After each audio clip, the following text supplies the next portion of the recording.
Welcome everyone. Thank you very much for coming out tonight. I'm Noelle McCarthy and it's a real pleasure to be here in the gorgeous Auckland Art Gallery for our panel discussion this evening, hosted by the Creative Thinking Project. The project is based at the University of Auckland, just up the hill, and tonight's event is happening in partnership with the gallery and also with the Auckland War Memorial Museum and of course with Radio New Zealand, who are recording us tonight. Thanks also to the Chartwell Trust and to the Fernie Howe Visual Arts and Education Trust for their support also. We're calling the proceedings tonight Steam Ahead, and that is apt because you could certainly power a locomotive off the kinetic energy generated by the brain power of our two panellists, if not a steamship, a lawyer running a science academy and a philosopher running a film school. It's like the beginning of a joke. Julie Maxton is the international advisor to the board of the Creative Thinking Project. She's currently director of the Royal Society, which, as you know, is the prestigious scientific academy of the UK and the Commonwealth. It's also the oldest scientific academy in continuous existence in the world. She's the first woman to hold the post since it was established in 1660. Before that, she was the first female registrar of Oxford University in 550 years. That's where her reputation for quiet and superb efficiency became a matter of public record while she was running Oxford University. She's also a former Dean of Law at Auckland University. There's an argument to be made that it was Julie Maxton who Beyoncé was thinking of when she wrote the song Who Run the World. Girls. It's a pleasure to have you here tonight, Julie. And beside Julie, Dr. Bruce Sheridan, the Creative Thinking Project's fourth Creative Fellow, a filmmaker and an educator. He runs the biggest film school in the world at Columbia College in Chicago. He's also the chair of the North American region of SELECT, which is the World Organization of Film Schools. And as my colleague Lynn Freeman at Radio New Zealand said, introducing him for an interview last year, it's not bad, is it, for a Kiwi kid whose teachers told him an arts degree won't get you anywhere. Welcome to you, Bruce. So this is billed as a creative conversation, but we won't be reinventing the wheel. We will be talking.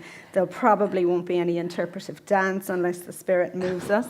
And we'll take questions from the audience afterwards. So to begin, we know what creativity does. It leads to great ideas, everything from aeroplanes to the roof of the Sistine Chapel. But there is some degree of mystery surrounding the process, and we'll hopefully get to talk about that over the course of the time. But to begin with, can we talk about why it matters? Because I know you both have experience with the results of creativity firsthand. Would you like to start, Julie? Well, I think it matters because it offers, at one level, a way of understanding the world better. It also matters because it helps us to understand what we can do with what we find in the world. So, for example, the fact that the sun doesn't orbit the Earth enables us to understand that, and the galaxies, etc., enables us to understand the tides. So, really important things.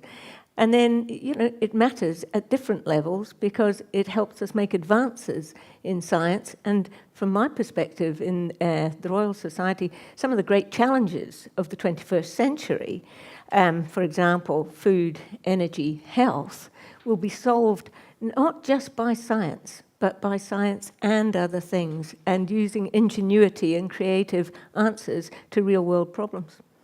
So a fundamental capacity, Bruce.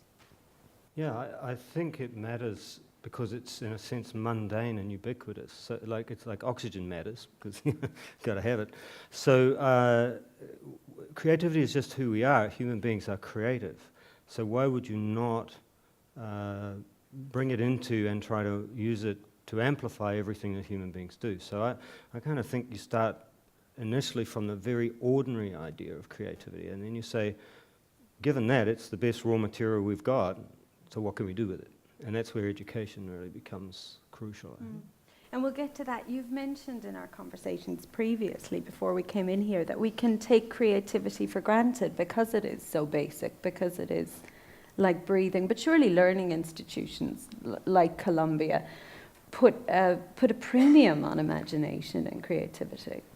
Yes, but in a testing environment, in an environment where people get very good at passing tests, which is fine, tests are good and everything, but how many people do you know who will say, I'm not creative? I just think it's a nonsensical answer if you're a human being walking around. Just dealing with gravity is creative in some sense. And I'm not meaning to diminish it. I just believe that it's not even a question that needs to be answered.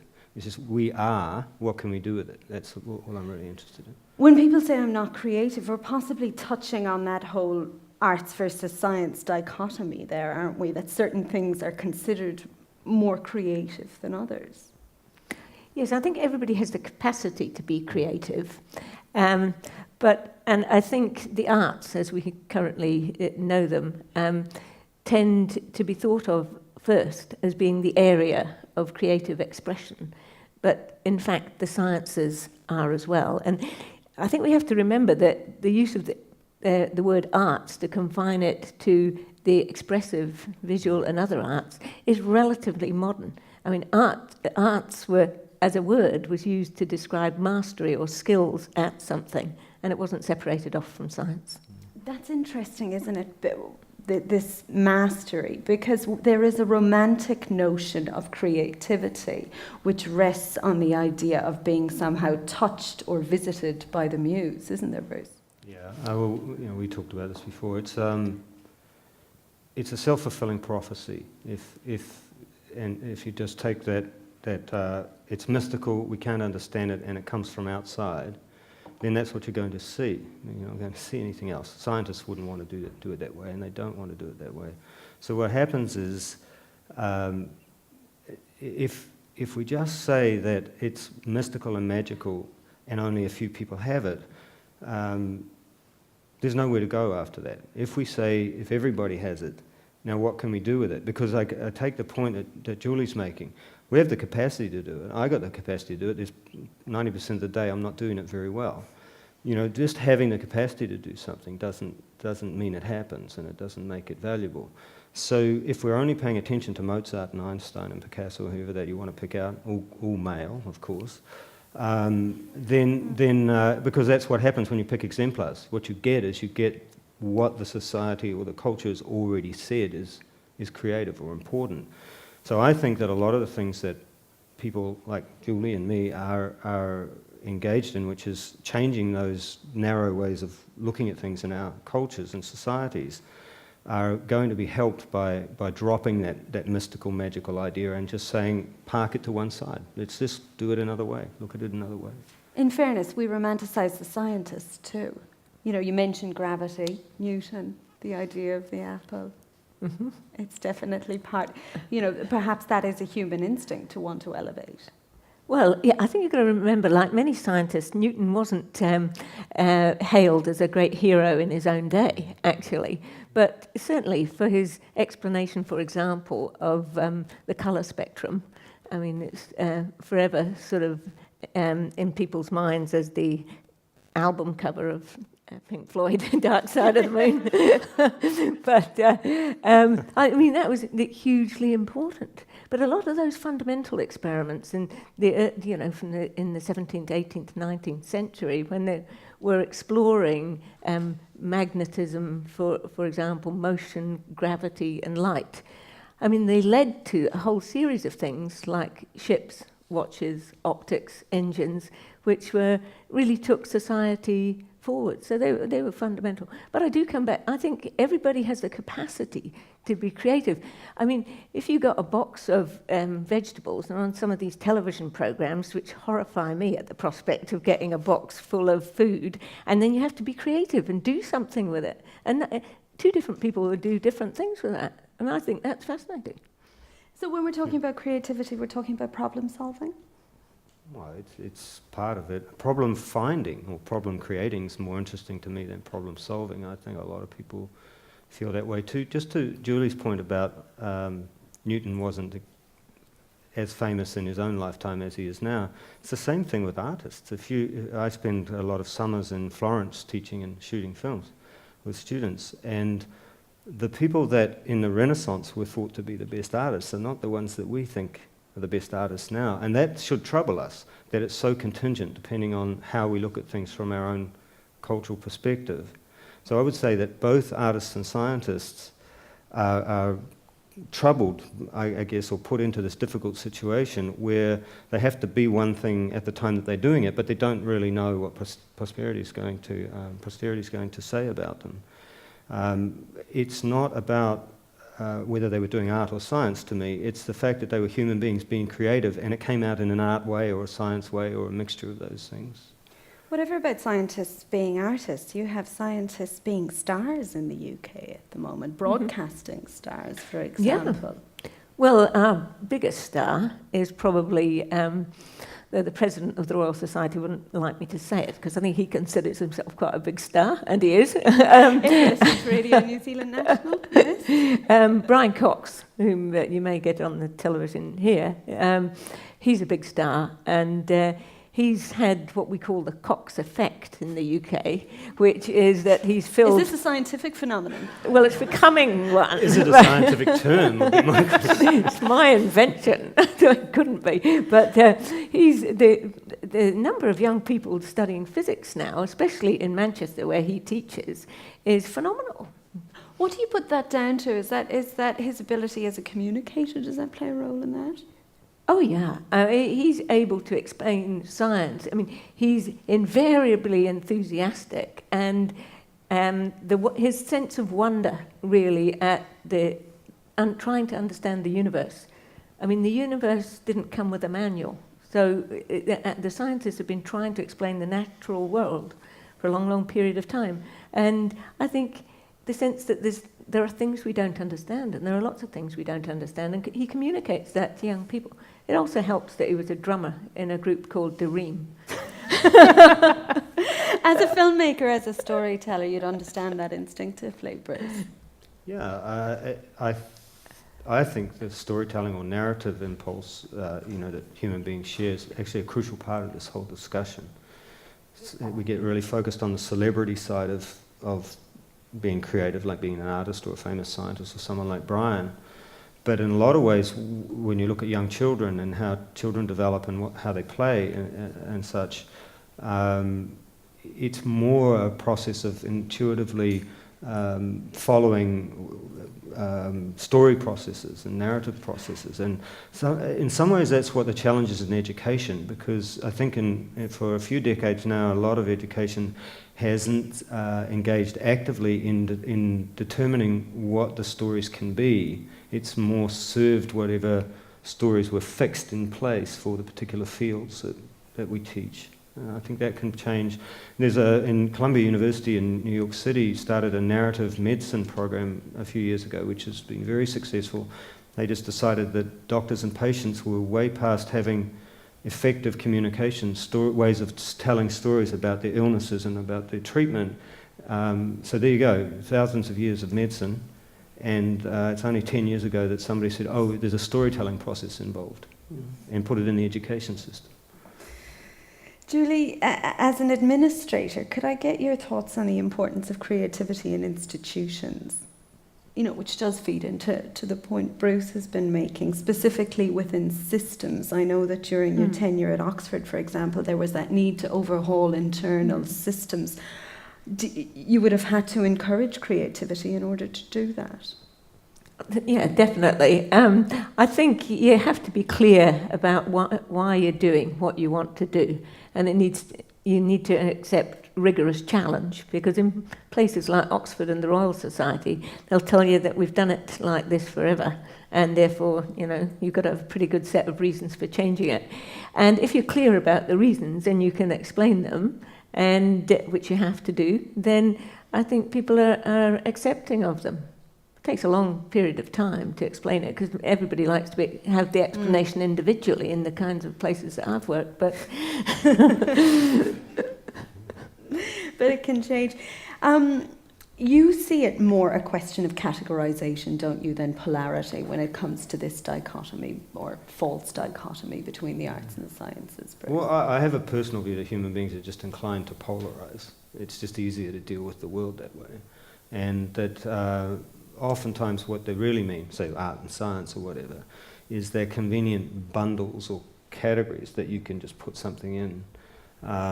But as I think I said to you before, there's more variation, or at least as much variation within those categories as there is between those categories. So it's a little dangerous to, I think, to just say art is different to science and science is different to art, because you might find two things that we would put in the art bundle that would be more different than two things that one might occur in art and one might occur in science.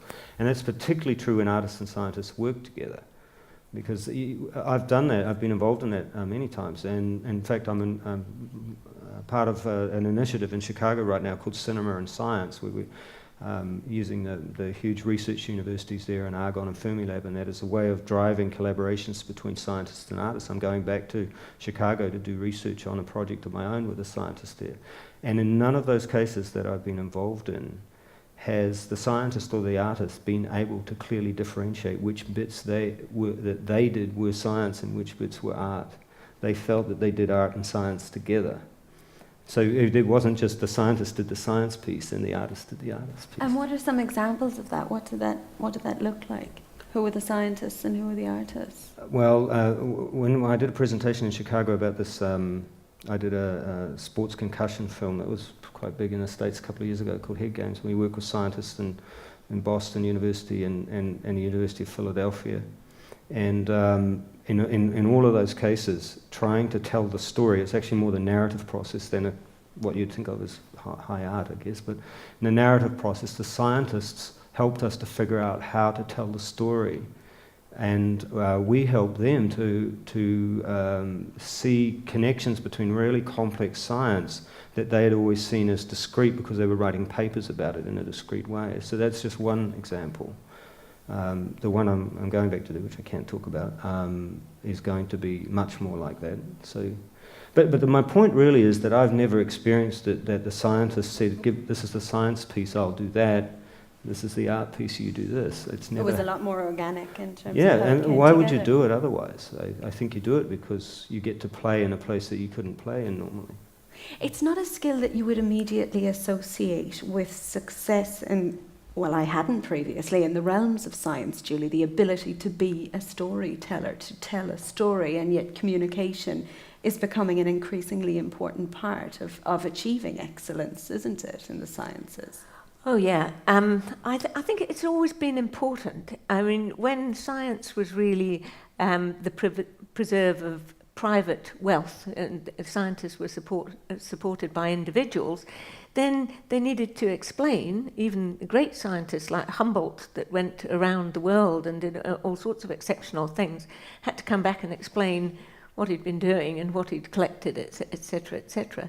And in the early days of the Royal Society, many of the great expeditions, and Cook's expedition is one of them, their letters back were really a form of accountability and explanation.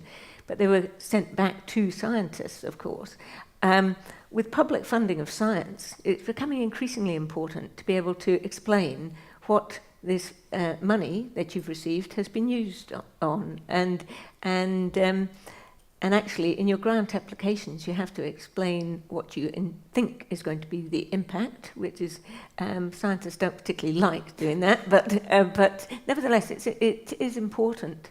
And in the Royal Society's fellowship programs, we actually give training to the award holders on public communication.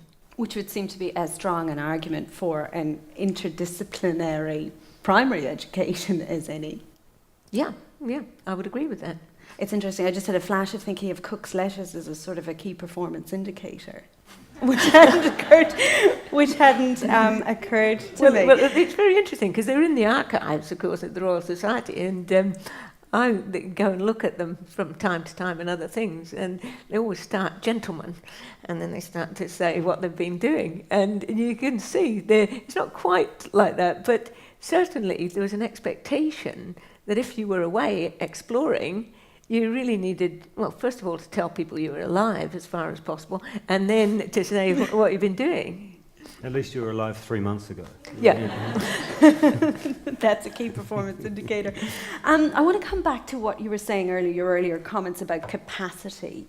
and capacity for creativity, Bruce? Because we know more now, don't we, about the physical basis for increasing capacity, for priming your brain for creativity. Yeah, I mean, there's so much now, like 15 years, maybe even less ago, it was just, most people took it as read that there was no brain plasticity past 24. Well, now we know that's not true. But we still don't know very much about exactly what it means to have brain plasticity past that point.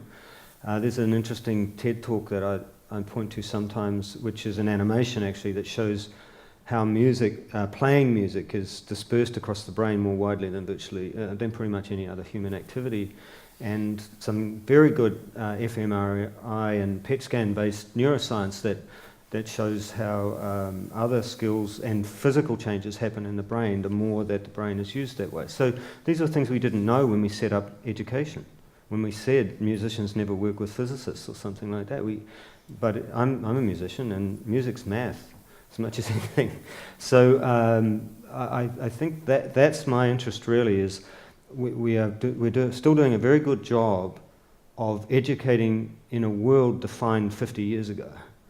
And now we have to say, not only catch up, but make it dynamic so that it can change as the knowledge changes. And that's our challenge, I think, in education, to change as the knowledge changes, change the education as the knowledge changes. And there's still the scraps of that old belief that institutions in general are anathema to imagination. You mentioned Pink Floyd earlier, that's another brick in the wall thesis, perhaps.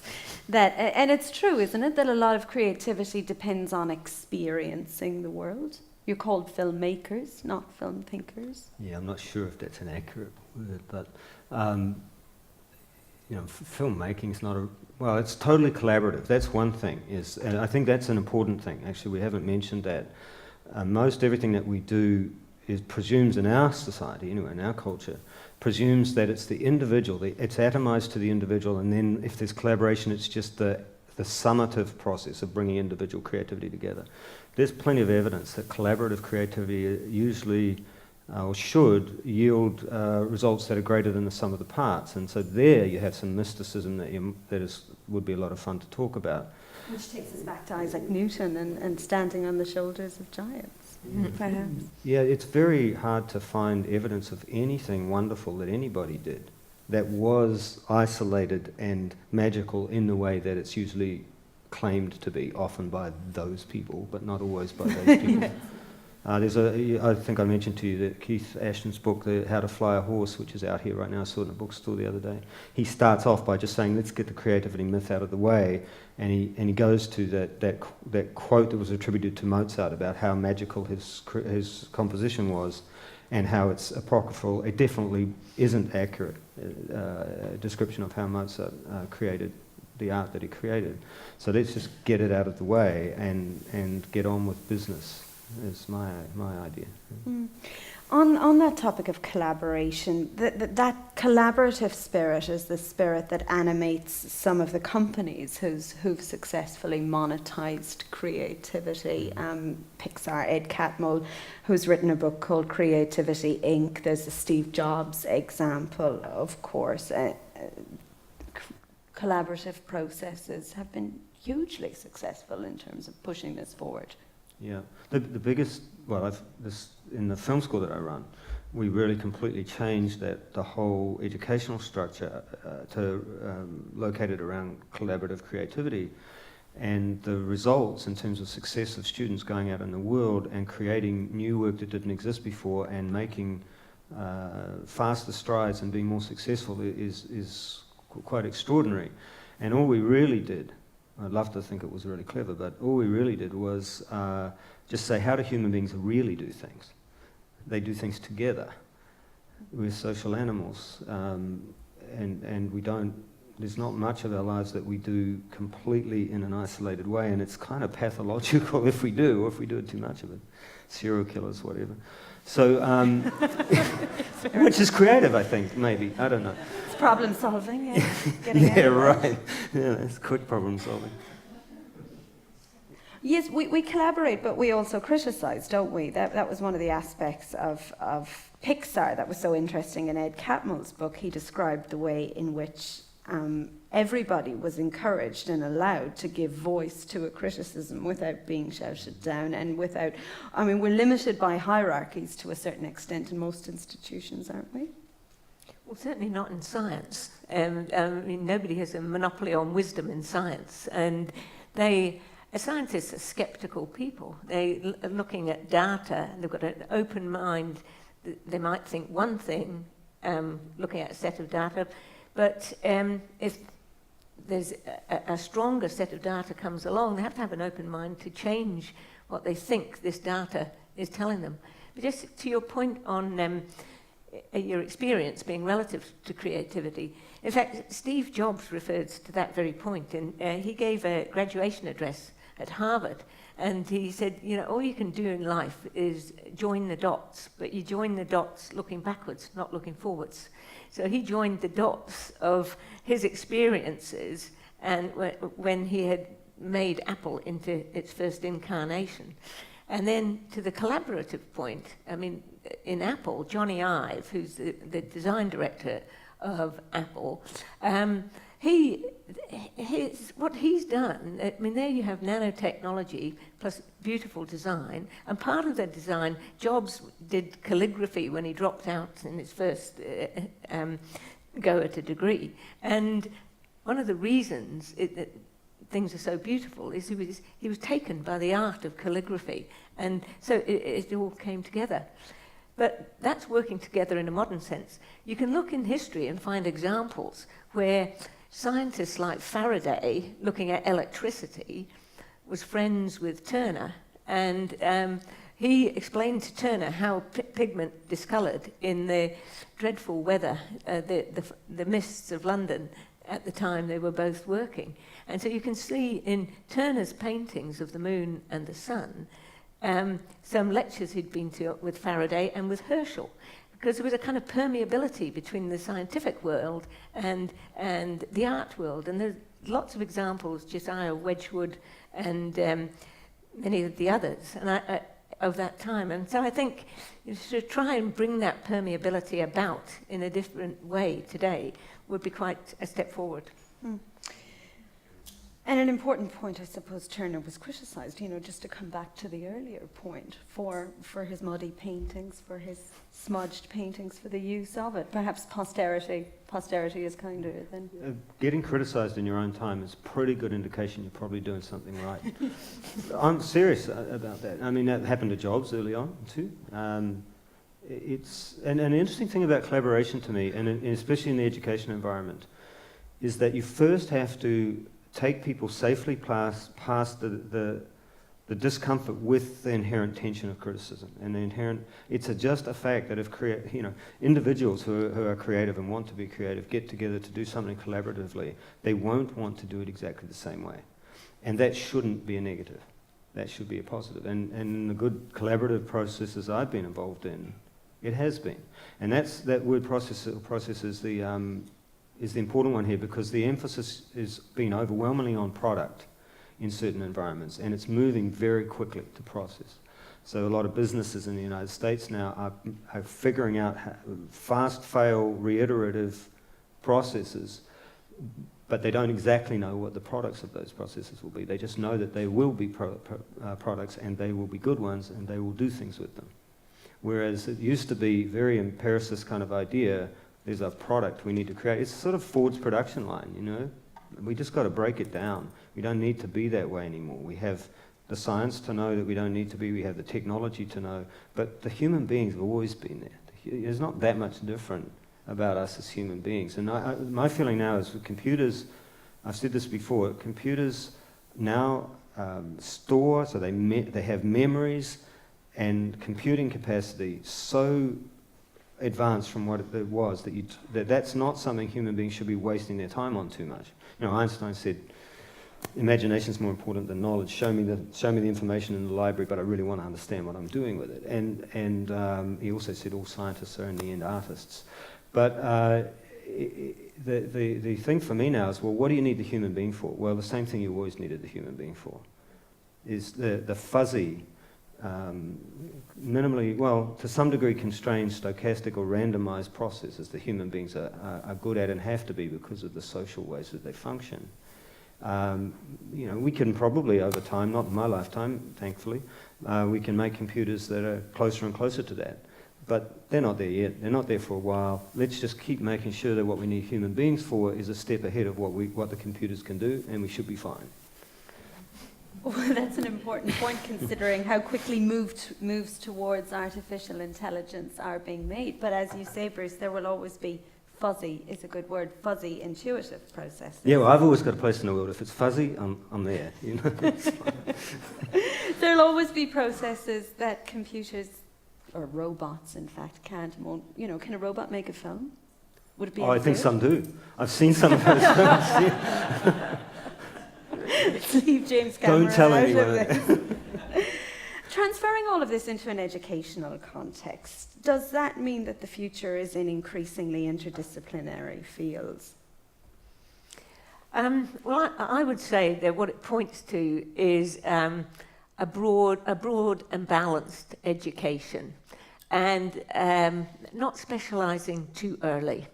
And I think the thing is, if you specialise too early, you can find it very difficult to go back. And if you've read for an arts degree, for example, not done any science between 16 and 30, and then you decide you want to study engineering, it's pretty difficult.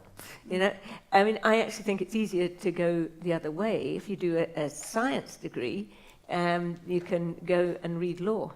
And the president of the Supreme Court in the UK, in fact, did that. What about if you get a law degree, can you end up running a scientific academy? You have to ask other people. Chaos ensues.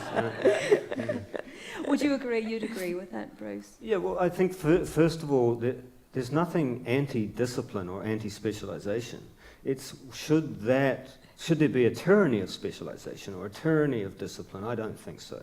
But there are times in anything that we do, whether we're building a fence, making a film, whatever, where we have to be very focused, very disciplined, and very specialized.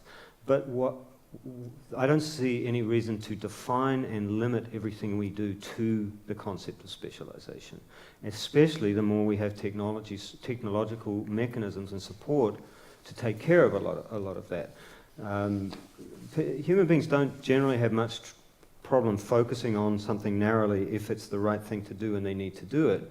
But it does trouble me that in the time I've been involved in education, the narrowness of focus has moved younger and younger and younger, and I see kids come in high school now or earlier who haven't thought about anything other than the thing they think they'll be doing for the rest of their life. And I've got news for them, they're not going to be doing it for the rest of their life because everybody's going to have to change their jobs. Thankfully I'll die before that happens to me. But that's the way it's going to be.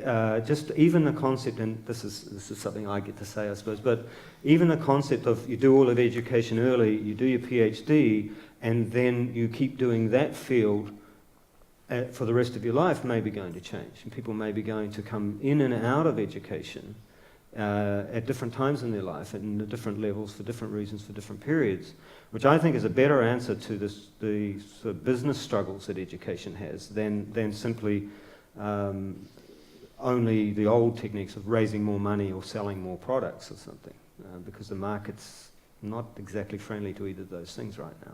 This is a key point, isn't it, given what we know about advances in medical science, which will keep us, hopefully, living longer, that need to plan for perhaps more than one career, more than one life choice when it comes to vocations.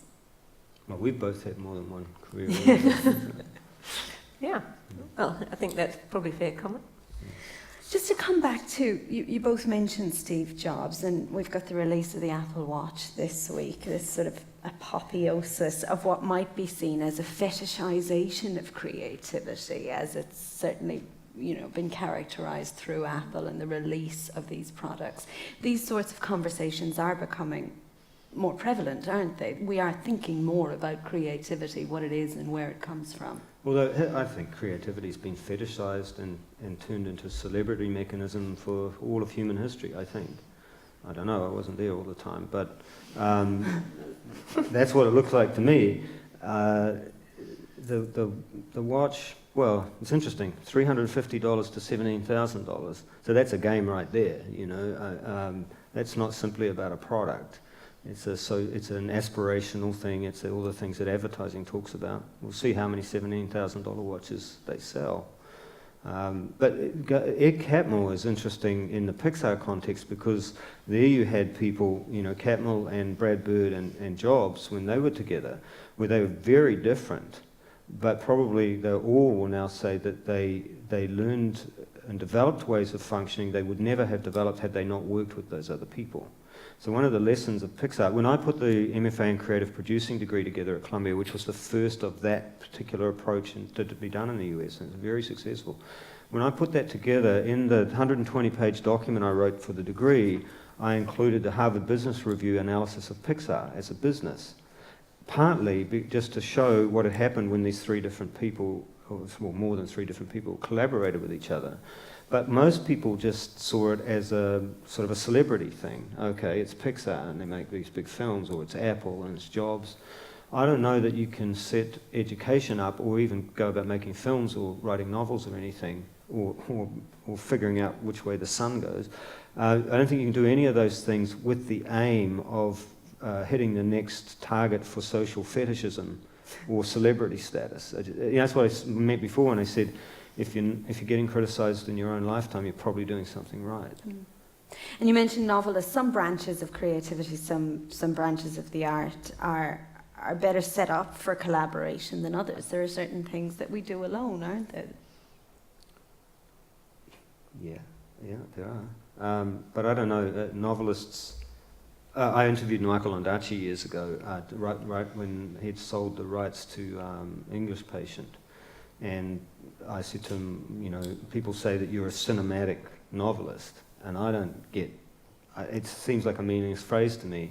And he said, thank God, because he thought it was a meaningless phrase too. But what he said was, the way I do this is I spend a year or two researching. I don't write a word.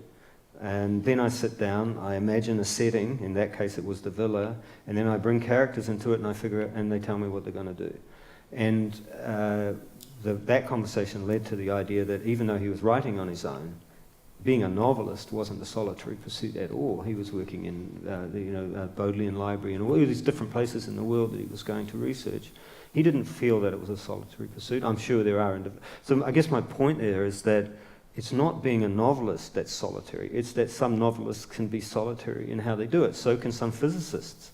I'm thinking of Stephen Hawking looking for a unifying theory of everything, which brings in so many other areas of human endeavour. Well, some areas of science are certainly areas where the solitary explorer, if you like. I mean, maths is a classic example. Andrew Wiles, who solved Fermat's last theorem, is an example. It took 7 years just working on his own, and he got it wrong first time round.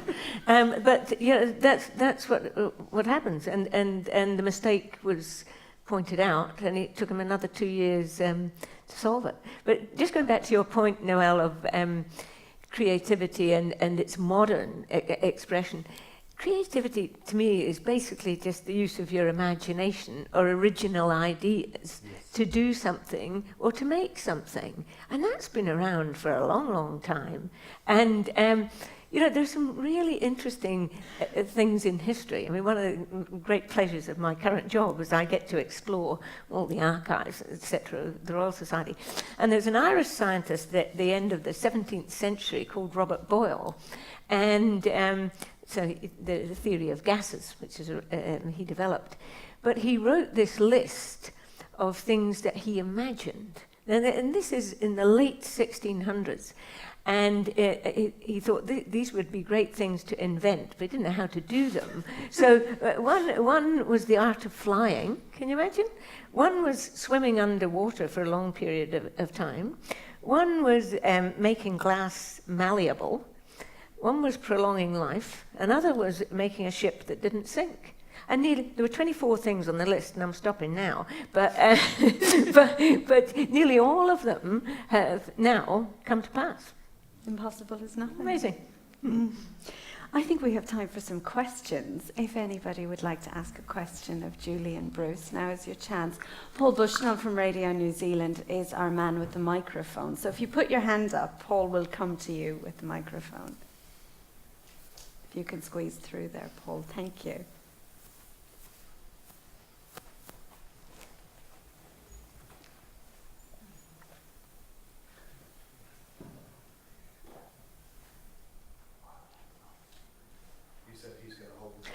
Do you lose a few?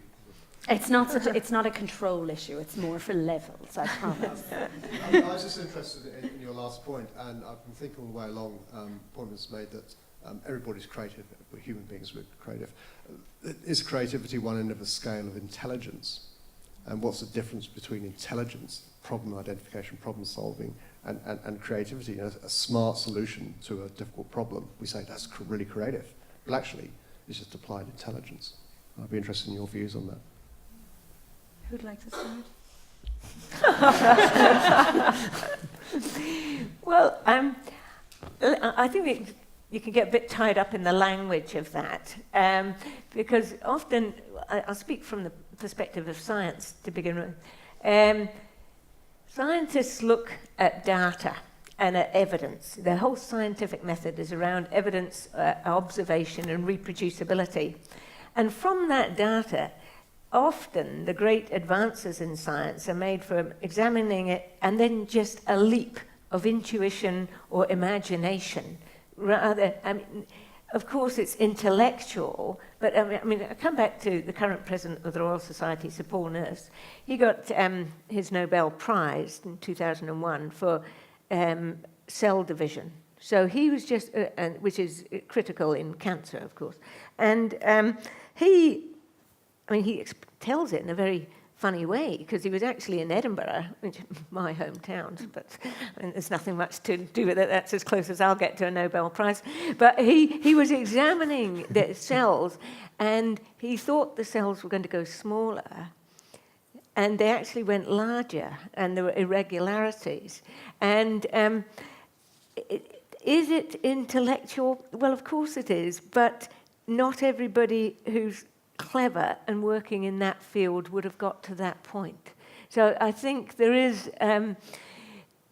are flashes of brilliance which I think come to some people. And so, we'll go back to your point about mystery. There are plenty of very clever people were looking at that kind of thing, but he saw the link.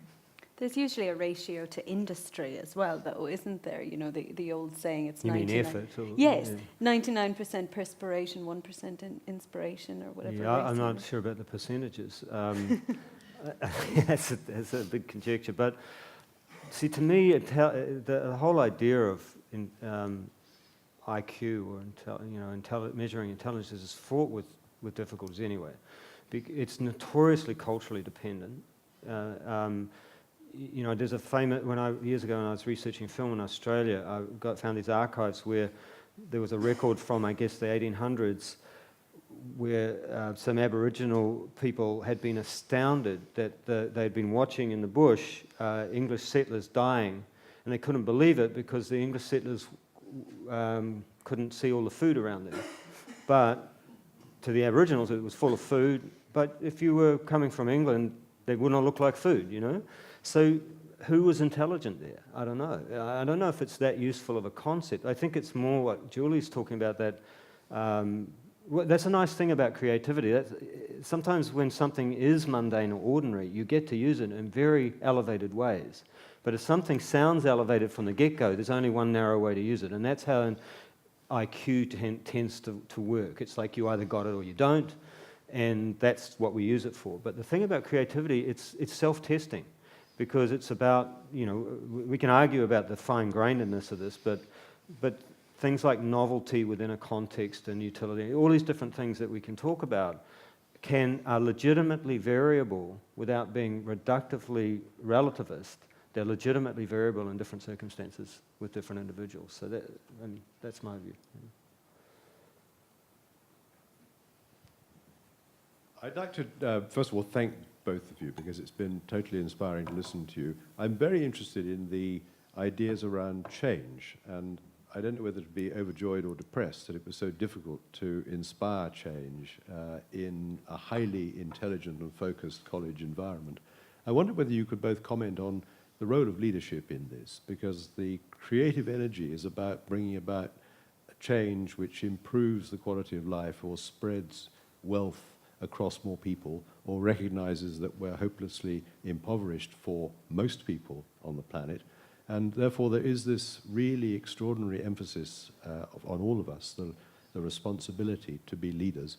And it would be great to have some thoughts around that, because bringing about change is what we're all doing, and it's conservatism that's often holding us back, perhaps. Well, my comments on change were in the specific environment of administrative change. I think it's completely different when you're talking about the great challenges of the 21st century. There's a real impetus to change the way we do certain things in the world. And in terms of food, for example, it's astonishing that between 1969 and 2010, calorific intake increased on average by about 15% across the world. There's still 1 billion people in the world today don't get adequate calories.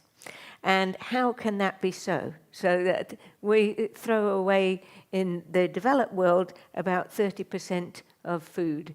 And yet in the underdeveloped world, whilst they also lose food, they lose it from a completely different perspective. They lose it because it rots and rats get in, etc. So they lose it before they even get it, if you like. We lose it once we've got it through our waste. And so we have to change in the developed world, I think, our approach to waste and our culture around waste.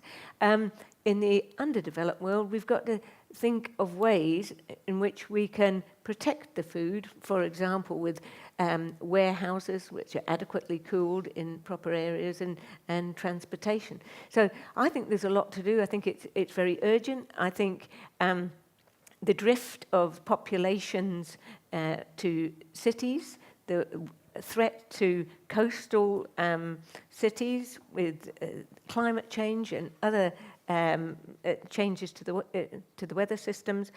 There's resilience is going to become resilience to weather systems is going to become a very major issue in the next 50 years or so, and I think we have to deal with it urgently. There's a lot of people think that way. Coordinating people's actions is difficult. Yeah, I'm very interested in the leadership question too, and I get involved in that a lot in the US. To me, it's another polarization. It's that sense that the creativity is kind of outsourced because we're busy leading. It seems to me that if creativity was used in the way that it could be used in our world, then it would be dispersed in that sense too, that it would be dispersed up and down and sideways. And a lot of the most interesting leadership movements in the United States are focused around what they call flattening or horizontal structures. It's still a metaphor, but I've seen it work, I've been involved in it. What I know is, having made some changes in a fairly viscous educational environment more than once, it's no good. I think some of the leaders' natural attitude is, give me solutions. I don't want to talk about it until you give me a solution. And then some of the people who are not in the leadership positions, their attitude is, well, I'm not giving them anything because they don't listen to me anyway. And so you get this whole kind of polarity. If you bring people together that don't normally get together at the early stage of being creative, then you usually break that down. I'm not talking about Edward de Bono or just brainstorming or something like that, because that's... Yeah, I mean, I've had enough of that for my lifetime. But what I do think is that some educational institutions and some businesses and other entities like that need to just have creative thinking encouraged all the time, and not only to solve problems or only to define the future. And then I think leaders will come to a place they're not easily able to be, and I think they will open up the people that work with them and work around them to help them do what they're trying to do. It's like a brain in a vat situation or something, you know, or queen bee or whatever. Filmmaking can be like that, where you have all these great ideas, but you can't execute any of them without having a whole lot of other people. So you're standing on other people's shoulders, whatever metaphor that you want to use. In the end, leadership in those situations becomes more a case of helping other people to understand how doing what they feel will be creative for them to do will further the creative aims that you've set, rather than just telling them to execute what you would execute if you could. And I think that's a crucial difference in leadership. And you're talking about empathy there, aren't you? It's exactly what I'm talking about. Something else that may separate us from the robots when they come. Yeah, although they tell me they got empathetic robots now. I don't know. You've seen Blade Runner, right? Yeah. Well, I think the thing there is that certainly with some of the young people that I work with, and I don't buy this idea, by the way, that one generation's worse or less smart than another. I don't buy it. But there's a less of an understanding of the objective nature of sympathy and the subjective nature of empathy. So I think this is more from what they see in the media. So there's a tendency to think the objective feeling that, oh, you're starving, I feel sorry for you, is empathy. So they're further away from the idea of being in the skin, of feeling what it's like to be in that situation, rather than just objectively judging that situation. And that is something that I think good creativity learning or thinking or whatever has to get to. It has to get to what empathy is and how it works pretty quickly. One more question, I think. Oh, look, we have two. If you wouldn't mind, please, Paul. And it's interesting what you're saying about creativity, because empathy, like creativity, is something that we have naturally in most cases. Yeah, I think it gets stripped out in some ways, socially and educationally and so on and so forth. I'm a science educator, and I have been for 10 years. And I feel the pressure of building capacity for creativity in my students. Every year I get new students, and I feel like I need to build the skills for a future that is unknown. At the same time, I feel that the education system in the UK, from my experience in New Zealand, is still killing creativity. What is the institutions like the Royal Society doing to help us teachers build that capacity for creativity? So last year we published a report called the Vision Report, and it's a vision of teaching and the curriculum generally for STEM subjects: science, technology, engineering, and mathematics. And one of the recommendations of the report was that students should take a science subject up until 18. And other recommendations in the report were around teaching itself, helping the teachers to have the resources in order to teach and to teach in a creative way, and also in respect of the importance of practical examinations, which are under serious threat in the UK, and of problem solving. So we have a plan. It's on the website, and it's got 6 major recommendations in the report. There was the body that oversaw it. The committee is a really high-profile one, and it spans teachers right through all aspects of science. So that's to say, and we also advocate a kind of baccalaureate style, i.e. a breadth and balance in the curriculum. So you may find that helpful. But we're also doing a piece of work on research into education, and which is rather neglected, and also another piece of work on what is a PhD, and what are PhDs for, and just examining PhDs. So there's quite a lot of interest in that area, and we have a specialised education policy unit within the Royal Society, and they're some of the products of its work.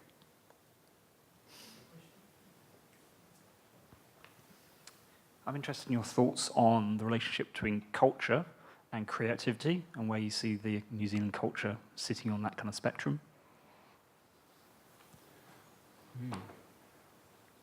I was in Brisbane last week, or a week before, I can't remember, at the Gallery of Modern Art there, and having a conversation about that. That this is one of the things that worries me about how easy it is to take creativity for granted, because often in a cultural environment, it's just, hey, it's in a museum, it's in an art gallery, it must be creative.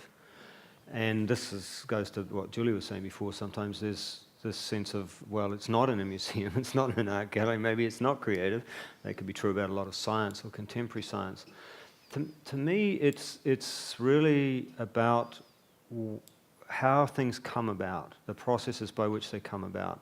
And I use the term culture so broadly that that encompasses everything, including what scientists are doing and what isn't in the museums and what isn't in the art.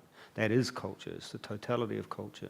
So I'm not really sure what the question is. It seems to me that two things. It's not automatic that because it's in a museum or an art gallery that it's a certain kind of creativity, and nor is it automatic that because it's not recognised or placed in galleries or museums that it isn't.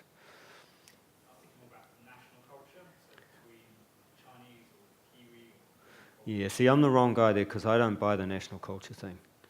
I'm sorry, I think it's arbitrary. I really do in our world. I think it's identifiable and valuable in certain ways, but it's contingent on circumstances. It's different if you're playing rugby. It's different if you're playing cricket, I should have said right now, shouldn't I? It's different if you're writing novels. The things I've found most interesting in the world have been at the interface between cultures rather than the things that were definitional of cultures. And I've never found, even in a country of 4 million people, that many people that exactly agree on exactly what New Zealand culture is.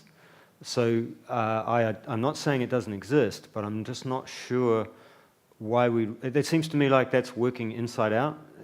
It seems to me that we would look at human beings and then, in these islands, over this time, this is what we did, and this is what we're doing now, and this is what we came up with, but not it starts here and propagates outward. I just don't see it that way. I could be totally wrong. It's just my experience, having travelled a lot and everything, is just not that way.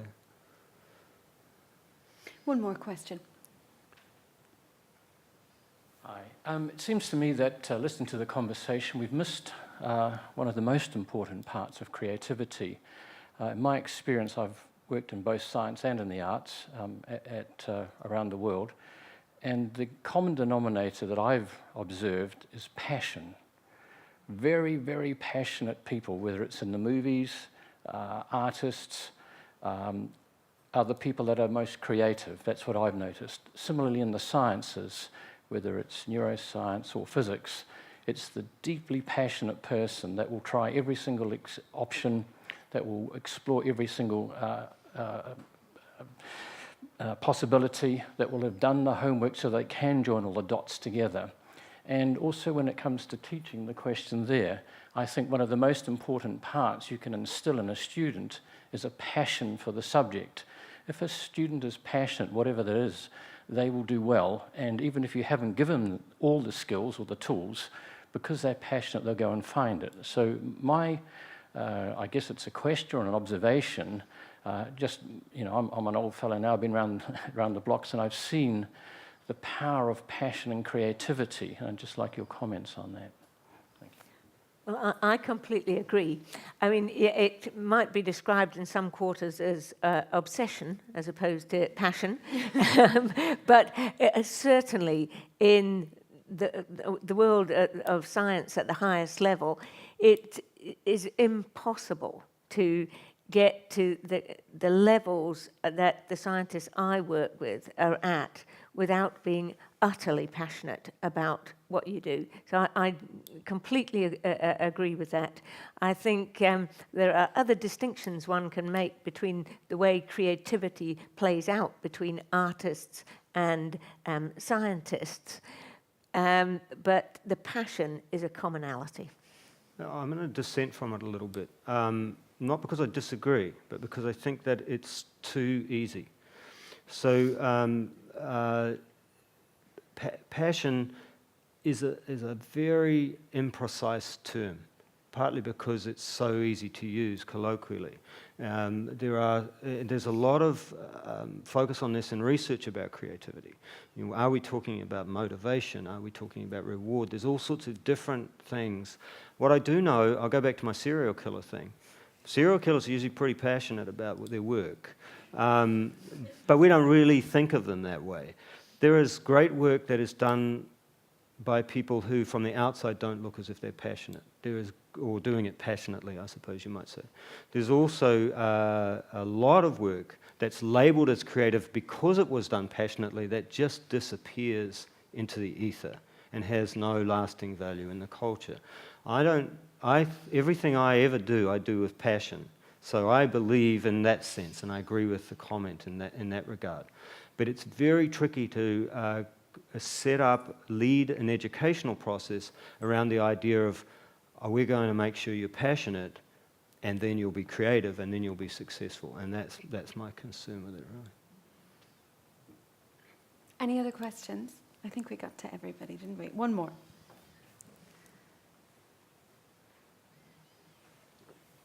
Hi there, just a quick one. I was just intrigued by David's comments about brain plasticity. I was just sort of asking, could you sort of just say a little more about that, what you mean by it? How does it relate to creativity, and how did they determine that you do have it after age 24? You mean me, because I'm not David, but I could be. I could be that plastic. Sorry, wrong name. Brain not plastic enough. Yeah.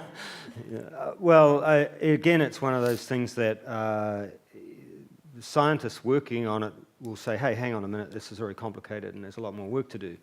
That it's been picked up in the popular imagination, but with good reason, because the best thing I can do is give an example. I'll do this as quickly as I can. There's a famous jazz musician, a guitar player named Pat Martino, who had close to dying from brain hemorrhage when he was in his 50s. And there's a film about this actually, and had to have a big chunk of his temporal lobe removed because of a tangle of arteries and so on and so forth in his brain. And after that was removed, he couldn't remember who he was, he couldn't play the guitar. His father kept putting his records on, playing them really, really loud. He eventually went back and started playing the guitar again, and now he's one of the best jazz guitar players in the world. And when they look at it, his case and other cases like that, the brain is reorganized. He's in his 60s when this happened. I think he may be in his 70s now. The brain reorganized in ways that 15 years ago people would not have believed were possible. That's really what is I'm talking about. I'm not trying to be precise about exactly what's happening, and there's a lot to be said about it being plastic, continually plastic in certain ways and not in other ways, and being affected by all sorts of weird things like diet and other things like that. So I'm not trying to be precise about what I mean by brain plasticity, other than to say that the old machine model of the human being, input, machine, output, and the brain being just a very finely tuned control mechanism for that is wrong. Feels like we're just getting started, but unfortunately we do have to leave it here. There's so much more we could talk about in terms of artists and scientists and creativity and plasticity. But all that remains for me is to thank you all very much for coming out tonight. Thanks to the gallery for having us. Thanks to the Creative Thinking Project. And thanks, of course, to Julie and to Bruce. Thank you both very, very much. Thank you.